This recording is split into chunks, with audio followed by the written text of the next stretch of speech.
कैसे हो दोस्तों। उम्मीद करता हूँ आप लोग बहुत अच्छे होंगे। मैं शिवम शुक्ला आपके अपने YouTube channel vision coaching class में स्वागत करता हूँ। तो आज हम सीखेंगे कि समांतर प्लेट संधारित्र की धारिता तब ज्ञात करेंगे जब प्लेटों के बीच में आंशिक परावैद्युत भरा हो। कल हमने ज्ञात किया था कि प्लेटों के बीच में पूरी तरह से परावैद्युत भरा हुआ था। क्या था? पूरी तरह से परावैद्युत भरा हुआ था। अब हम करने जा रहे हैं कि छोटा सा भाग, देखो इसमें वायु है, इतने भाग में क्या है बेटा? वायु है, और इतने भाग में क्या भरा हुआ है? परावैद्युत। परावैद्युत जिसका परावैद्युतांक कितना है? के। अब ध्यान दो आप, मैंने माना कि दो समांतर प्लेटें हैं जिसके बीच की दूरी d है और जिन दोनों की क्षेत्रफल क्या है बेटा? a है। क्षेत्रफल समान है, इसका भी है, इसका भी है, और इसी के बीच में टी मोटाई का एक क्या भरा हुआ है? परावैद्युत भरा हुआ है। ध्यान दिए? तो यहां पर ध्यान दो। सबसे पहले देखो, हमें निकालना है वायु में वैद्युत क्षेत्र की तीव्रता कितनी? ई जीरो होगा, लेकिन परावैद्युत में वैद्युत क्षेत्र की तीव्रता क्या होती है? के गुना घट जाती है। परावैद्युत में जो वैद्युत तीव्रता होती है या वैद्युत वो होता है वो के गुना घट जाता है। मैंने मान लिया कि दोनों प्लेटों के बीच में जो विभवांतर वो कितना है बेटा? डेल्टा बी है। समझ गए ना? डेल्टा बी है। तो यहां ध्यान दो, अब ये मैं निकालूंगा, अतः प्लेटों के बीच में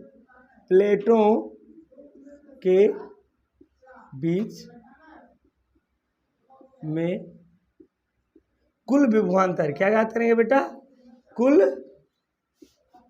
विभवांतर कितना हो जाएगा? कुल विभवांतर डेल्टा बी बराबर क्या होगा बेटा? देखो हम पहलेंगे E1 D1 plus E2 D2। ऐसा क्यों?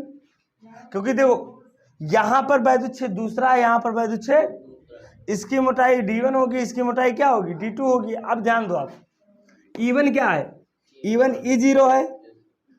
अब E0 की मोटाई कितनी है? देखो टोटल मोटाई D है, इतनी मोटाई T है, तो इतनी मोटाई कितनी हो जाएगी? D माइनस, टोटल D है, इतनी T है, तो इतना क्या हो जाएगा? D minus. इधर समझ गए ना?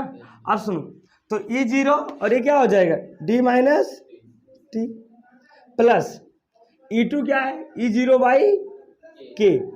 E0 बाई K होगा और इनटू क्या हो जाएगा? T हो जाएगा। मोटाई मैंने T माना है ना परावैद्युत का, और तो जितना वैद्युत क्षेत्र और उनके बीच की दूरी, यही तो होता है विभवांतर। अब यहां से E0 कॉमन करो, तो अगर E0 कॉमन करेंगे तो डेल्टा बी बराबर क्या आ जाएगा बेटा? E0 कॉमन कर लो तो D माइनस टी और प्लस टी बाई, ये हमारा आ गया वैद्युत क्षेत्र। अब धारिता बता दो, अतः संधारित्र की धारिता कितनी हो जाएगी? अच्छा, इस पर कितना आवेश है? इस पर प्लस क्यू आवेश है, इस पर क्या है? माइनस क्यू आवेश है। तो संधारित्र की धारिता कितनी हो जाएगी? संधारित्र की धारिता हो जाएगा C बराबर Q upon delta B. Delta B का मान उठा के रखो, तो जब डेल्टा बी का मान उठाओगे तो क्या हो जाएगा? क्यू अपान एप्सिलॉन 0 इंटू क्या हो जाएगा बेटा? D माइनस टी, यहां पर देखो सॉरी E0 और D minus T upon T by, ये तो होगा। अब E0 की वैल्यू क्या होती है? यहां लिख लो, E0 बराबर क्या होता है? E0 बराबर होता है Q, क्या होता था? A epsilon 0 upon D। नहीं, अरे यार, सिग्मा अपान क्यू क्या होता है? सिग्मा अपान एप्सिलॉन 0 होता है, तो क्यू अपान ये एप्सिलॉन क्या होता है? क्यू अपान ये एप्सिलॉन 0 होता है। समझ गया? यानी वैद्युत क्षेत्र का मान होता है। अब यहाँ E0 का मान रखो तो क्या हो जाएगा बताओ? जब हम E0 का मान रखेंगे तो C बराबर आ जाएगा Q, और यहाँ पर Q अपान ये एप्सिलॉन 0, और यहाँ पर हो जाएगा D माइनस टी और प्लस टी बाई। अब ये Q से Q मर गया, ये एप्सिलॉन 0 ऊपर जाएगा, तो जब ये एप्सिलॉन 0 ऊपर जाएगा तो C बराबर क्या आ जाएगा बेटा? A epsilon 0 upon D minus T plus T by के। ये हमारा आ गया धारिता। ये कब का सूत्र है? जब प्लेटों के बीच में टी मोटाई का क्या भरा हो? परावैद्युत भरा हो। चलो इतना छाप लो। अब यहाँ देखो, हम इस फार्मूले में केस लगाने जा रहे हैं। पहला केस लगाएंगे तो अभी हमको वो दोनों पीछे के न्यूमेरिकल, हमारे जो पीछे के डेरिवेशन उनके फार्मूले इसी फार्मूले से आ जाएंगे। कैसे? पहला केस मैंने मान लिया कि टी बराबर डी कब होगा? जब ये पूरे में भरा हो। अरे ये टी है, इसको डी बनाना है तो इसको खींच के यहाँ तक ले आओ, भर जाएगा ना। तो जब टी बराबर डी होगा तो यहाँ रखो। चलो तब सी बराबर क्या होगा बताओ? तब सी बराबर रखो A epsilon 0 upon D, T की जगह पर डी रख दो प्लस डी बाई, तो इस डी से ये डी मर गया। तो यहाँ से सी बराबर क्या आ जाएगा? के ऊपर चला जाएगा, के ए एप्सिलॉन 0 अपान डी। ये किसका फार्मूला है? जब प्लेटों के बीच में पूर्ण रूप से क्या भरा हो? परावैद्युत भरा हो। याद करो कल वाले डेरिवेशन का आया कि नहीं आया? अब दूसरा केस हम ले रहे हैं, केस 2 हम ले रहे हैं। केस 2 में हम पढ़ेंगे कि जब टी 0 हो क्या हो जाए बेटा? ये तो टी बराबर क्या हो जाए? अब ये कब होगा? मतलब कोई परावैद्युत ना भरा हो, क्या हो? तो यहां से सी बराबर क्या हो जाएगा? ए एप्सिलॉन 0 डी माइनस 0 और प्लस 0 बाई। तो यहां से सी का मान क्या आ जाएगा? सी बराबर आ जाएगा ए एप्सिलॉन 0 अपान डी। ये क्या है? निर्वात में प्लेटों के बीच में धारिता का सूत्र यही तो आया था पहला। देखो दोनों केस आ गया। यानी इस फार्मूले से हम दोनों फार्मूले बता सकते हैं केस बता के। ठीक है, तो इतना नोट कर लो आप लोग अच्छे से। यहाँ ध्यान दो, परावैद्युत अभी आप पढ़ रहे थे, हम पढ़ने जा रहे हैं परावैद्युत का क्या प्रभाव पड़ता है संधारित्र पर। परावैद्युत की विशेषता क्या है? मैंने बताया था कि ये प्लस प्लेट है, ये माइनस है, तो दोनों एक दूसरे को आकर्षित करेंगे। अगर आकर्षित करेंगे तो ये चिपक जाएंगे, और हम नहीं चाहते ये चिपके, हम नहीं चाहते ये मिले, क्योंकि मिलने से एनर्जी लॉस होगा, और जब एनर्जी लॉस होगा तो ये डिस्ट्रॉय हो जाएंगे। तो यहाँ ध्यान दो, तो सबसे पहले क्या देता है ये? परावैद्युत देता है, संधारित्र को अस्थायित्व प्रदान करता है। क्या करता है बेटा? परावैद्युत, यहाँ पर लिखो, परावैद्युत जो होता है, परावैद्युत संधारित्र को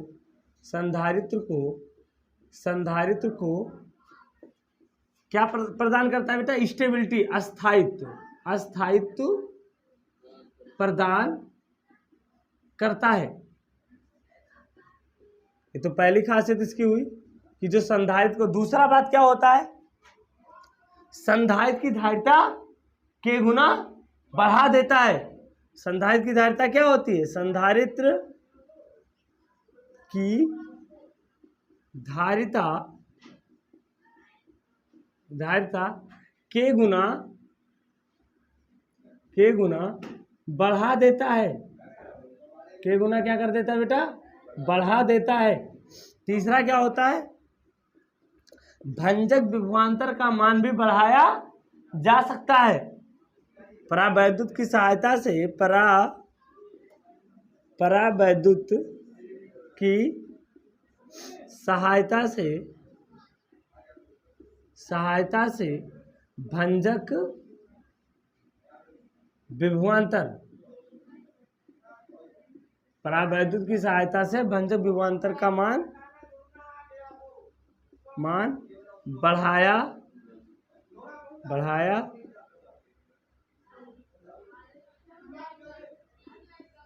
जा सकता है। ये 3 बहुत विशेष खासियत है परावैद्युत का। ठीक है, इतना आप लोग छाप लो। तो ऐसे केस में सवाल एक आया है कि निम्न संधारित्र जो ये बना हुआ है, इसके धारिता की गणना करनी है। और ध्यान दो, इसमें 2 परावैद्युत पदार्थ हैं, एक T1 मोटाई का है, एक T2 मोटाई का है। समझ गए ना? तो इसमें हमें किसकी गणना करनी है? इसके धारिता की गणना करनी। अगर ये समान है, पहले असमान भी हो सकता है, अभी उसको भी लगा लेंगे हम लोग। चलो इसको पॉज करके वीडियो को और ये सवाल लगाने की कोशिश करो आप लोग। ऐसे सवाल लगाने के लिए ध्यान दो आप। इसमें वैद्युत क्षेत्र कितना हो जाएगा? इसमें वैद्युत छेद कितना हो जाएगा बेटा, E0 अपान के। इसमें वैद्युत छेद कितना हो जाएगा, E0 अपान के। एक काम करते हैं हम लोग, अगर मैं इसको K1 और K2 मान लूँ, क्या मान लूँ, चलो K1 और K2 ही मान लो, K1 और ये K2, तो ये K1 हो जाएगा और ये क्या हो जाएगा, K2 हो जाएगा। अच्छा, हवा में वैद्युत क्षेत्र कितना होगा, यहाँ पर भी E0 होगा और यहाँ पर भी E0 होगा और यहाँ पर भी E0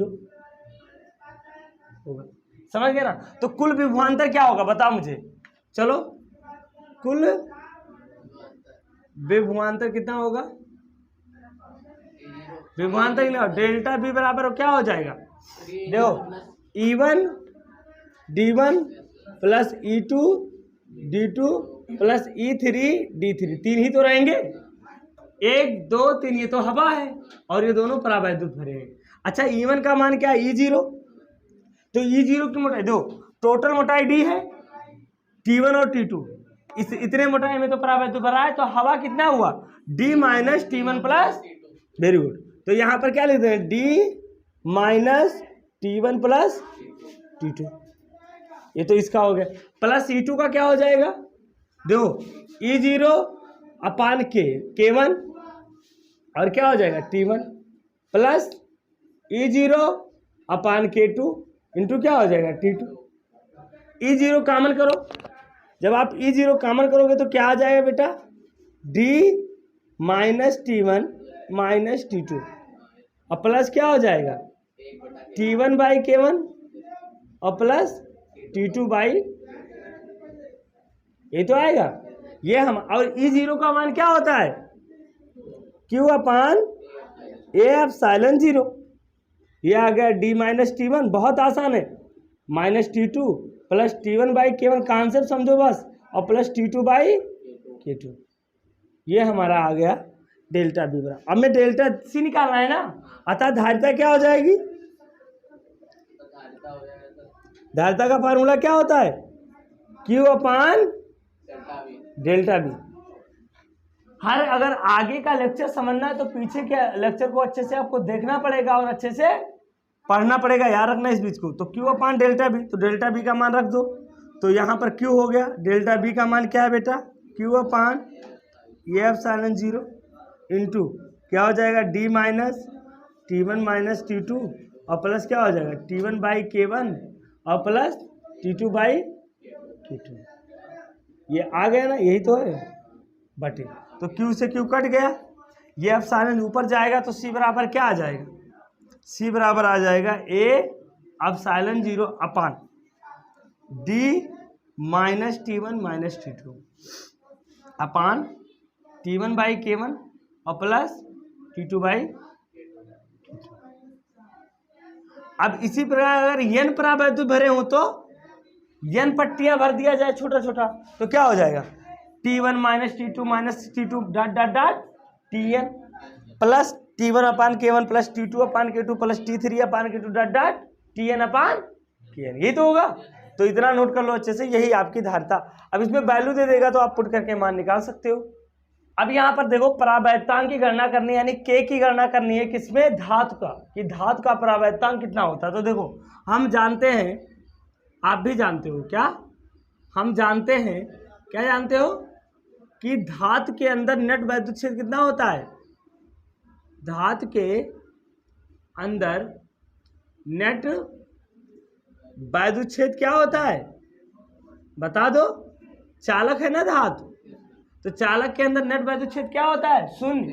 भूल जाते हो यार, ना भूला करो, नहीं तो फिर वो ये तुम्हें भूलना शुरू कर देगा तो सब लोग तुम्हें याद नहीं करेंगे।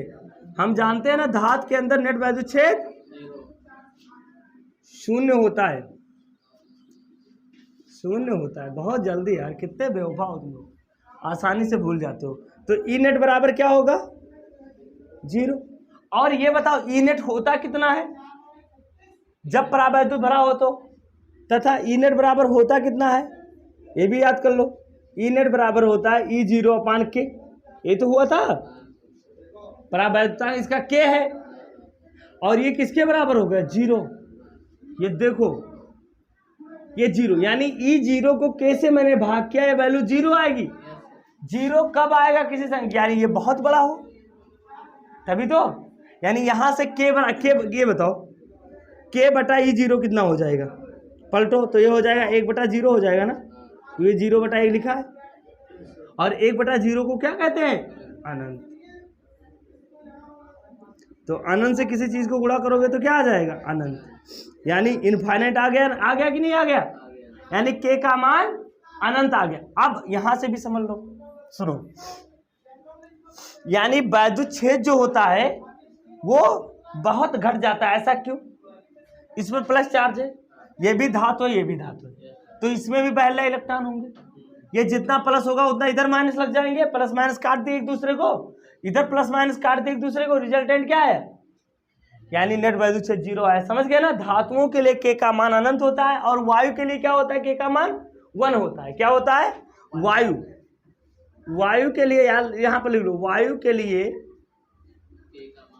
के का मान क्या होता है, 1 होता है। वायु क्या है, आराम से कहता है सभी जगह बराबर ही रहो। चलो इसको नोट कर लो आप लोग, चलो यहां ध्यान दो। अब हम पढ़ने जा रहे हैं संधारित्वों का संयोजन क्या होता है, संधारित्वों का संयोजन क्या होता है। तो यहां ध्यान दो, पहला हम पढ़ेंगे श्रेणीक्रम संयोजन। हमने ले लिया 3 संधारित्र ले लिया, जिनकी धारिता इसकी क्या है बेटा, C1, इसकी क्या है, इसकी क्या है, C3। ये दोनों किससे जुड़े हैं, किसी बैटरी से जुड़े हैं। क्या है बेटा, बैटरी से मैंने इनको जोड़ दिया, इसका पॉजिटिव माइनस है, इसका प्लस। अब सुनो मेरी बात, जब हम इनको बैटरी से जोड़ेंगे तो श्रेणीक्रम संयोजन पहले क्या होता है, यानी ऐसा संयोजन जिसमें पहले संधारित्र का पहला, ये संधारित्र है दोनों, पहला दूसरा प्लेट दूसरे संधारित्र के पहले प्लेट से। याद करो जब तुम लोग वो खेलते थे गोला गोला वाला खेल, हाथों को हाथ में पकड़ के ऐसे घूमते थे, बीच में एक तुम्हारी सहेली रहती थी कि नहीं रहती थी। ऐसा संयोजन जिनमें पहले संधारित्र का दूसरा प्लेट दूसरे संधारित्र के पहले प्लेट से जुड़ा हो, उसे श्रेणीक्रम कहते हैं। अब ध्यान दो आप, मैंने इस पर प्लस क्यू चार्ज दिया, मैंने क्या दिया इस प्लेट पर, प्लस क्यू चार्ज। जब इस पर प्लस क्यू चार्ज देंगे तो यहाँ क्या जनरेट होगा, माइनस क्यू। इसका उल्टा होगा कि नहीं, प्रेरण द्वारा इस प्लेट पर कौन सा चार्ज आ जाएगा, माइनस क्यू। अरे अंदर ही रखो यार, बाहर क्यों जा रहे हो, माइनस क्यू आ जाएगा। अब जब मैं इसको माइनस क्यू दूंगा तो यहाँ पर कौन सा चार्ज आ जाएगा, उतना प्लस क्यू, उतना यहां पर भी क्या आ जाएगा, उतना, फिर प्लस क्यू, और फिर क्या आ जाएगा, माइनस क्यू। इतने में आप एक चीज देख रहे हो कि सभी प्लेटों का जो नेट आवेश है वो तो 0 है, प्लस माइनस 0, लेकिन सभी प्लेटों पर समान आवेश, इस पर प्लस क्यू तो इस पर क्यू, तो इस पर भी क्यू, माइनस नहीं। देखो अगर आवेश का परिमाण देखना है तो सभी प्लेटों पर समान है। यानी यहां से एक चीज आपको क्लियर हो गया कि श्रेणीक्रम संयोजन में जो प्लेटों पर आवेश होता है वो क्या होता है, समान होता है। समझ गए ना, श्रेणीक्रम संयोजन में प्लेटों पर जो आवेश होता है वो एक समान होता है। ये बात आपको ध्यान देना, ये बहुत बड़ी बात है, यहां पर मैं लिख देता हूं। यानी श्रेणीक्रम संयोजन में क्या समान होता है बेटा, श्रेणीक्रम संयोजन में प्रत्येक प्लेट पर क्या होता है, प्रत्येक प्लेट पर आवेश एक समान होता है। क्या होता है बेटा, एक समान होता है। ये बात आपको ध्यान देना है, यानी Q का मान सभी जगह क्या होगा, अच्छा विभवांतर तो अलग अलग होगा। यानी इसका विभवांतर मैंने मान लिया B1 है, क्या है बेटा, B1 है। इसका विभवांतर मैंने मान लिया B2 है, इसका विभवांतर मैंने मान लिया B3 है। तो कुल विभवांतर कितना हो जाएगा बताओ, हाँ वेरी गुड, कुल विभवांतर कितना हो जाएगा, कुल विभवांतर मैंने मान लिया B, तो B बराबर क्या हो जाएगा, B1 प्लस B2 प्लस, तो B बराबर क्या होता है, Q बाई C, C होता है तुल्य धारिता। समझ गए ना, बराबर क्या हो जाएगा, Q अपान C1 प्लस Q अपान C2 प्लस Q अपान, अरे भाई आवेश सब पर बराबर है ना, तो Q को कॉमन करो, और जैसे ही Q को कॉमन करोगे ये देखो Q/C, भाई Q को कॉमन कर लो तो 1/C1 प्लस 1/C2 प्लस 1/, अब Q ने Q को क्या कर दिया, खत्म कर दिया। तो यहाँ से जब खत्म करेंगे तो 1/C बराबर क्या आ जाएगा, 1/C1 plus 1/C2 plus 1/C3। यानी समांतर क्रम संयोजन की जो तुल्य धारता होती है वो 1/C1 प्लस 1/C2 प्लस 1/, ये श्रेणी क्रम संयोजन है। क्या है बेटा, अब यहाँ पर जो नेट धारिता होगा उसका मान सभी धारिता से क्या होगा, कम होगा, सभी धारिता से कम होगा, क्योंकि सबका अनुपात है। तो श्रेणी क्रम में जो नेट धारिता होती है तुल्य धारिता, वो प्रत्येक धारिता से क्या होती है, कम होती है। समझ गए, इतना अच्छे से नोट कर लो आप लोग। यहां पर ध्यान दो बेटा, अब हम लोग समांतर क्रम संयोजन पढ़ेंगे। यानी समांतर क्रम संयोजन ऐसा होता है जिसमें प्रत्येक संधारित्र का पहला प्लेट पहले बिंदु से और दूसरा प्लेट क्या हो बेटा, दूसरे बिंदु से जुड़ा हो। तो इस केस में क्या होगा, ध्यान देते हैं, ये दोनों प्लेटें, सभी प्लेटें कहाँ है, बिंदु ए और बी के बीच में, और जब बीच में रहेंगे तो इनके बीच का विभवांतर भी क्या होगा, समान होगा, क्योंकि प्लेटें दूरी तो निर्भर नहीं, दूरी तो सबके बराबर है प्लेटों से, तो विभवांतर किस पर निर्भर करता है, दूरी पर। डेल्टा भी बराबर क्या होता है, ई इंटू डी, वैद्युत क्षेत्र तो एक समान है। तो यहां पर ध्यान दो, इस पर कितना आवेश आ जाएगा, प्लस Q1, तो इस पर कितना आ जाएगा, माइनस Q1। इस पर अगर प्लस Q2 आएगा तो इस पर कितना आवेश आएगा, माइनस Q2।